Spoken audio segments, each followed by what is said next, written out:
Hi மக்களே, நீங்கள் பார்த்துட்டு இருக்கிறது கிராஸ் கேமிங். நம்ம இந்த வீடியோவில் என்ன போகிறோம் அப்படி பார்த்தீங்கன்னா, மைன்கிராஃப்டில் 10 days in 10 types பார்க்கர் தான் பார்க்க போகிறோம். நம்ம நம்ம ஹைட் ஆன்லைன்னு இப்போது இந்த சாயந்தரம் நம்ம போட்டிருப்போம். அதில் நிறைய லைக்கு சப்ஸ்கிரைபு வந்தால் தான் பார்ட் 2 போடுவோன்னோம்.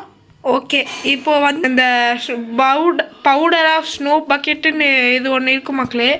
இதில் இதுவும் ஐப்ளஸ்லேருந்து உழுதிங்கன்னா இதை யூஸ் பண்ணலாம். இதை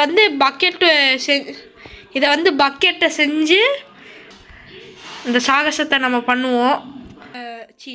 பவுடர் ஆஃப் ஸ்னோ பக்கெட்டு இந்த சாகசத்தை இப்போ நம்ம பண்ணுவோம். இப்போ 3, 2, 1 குதிரா மாப்பிள்ள. சரி மக்களே, இந்த வீடியோ பிடிச்சிருந்தா மறக்காமல் லைக், ஷேர், சப்ஸ்கிரைப் இதை எல்லாமே பண்ணி விட்ருங்க. இதில் இன்னொரு விஷயமும் சொல்லிக்கிறேன். இதில் நீங்கள் மாட்டிக்கிட்டீங்கன்னா அப்படியே உறைஞ்சி செத்துருவீங்க.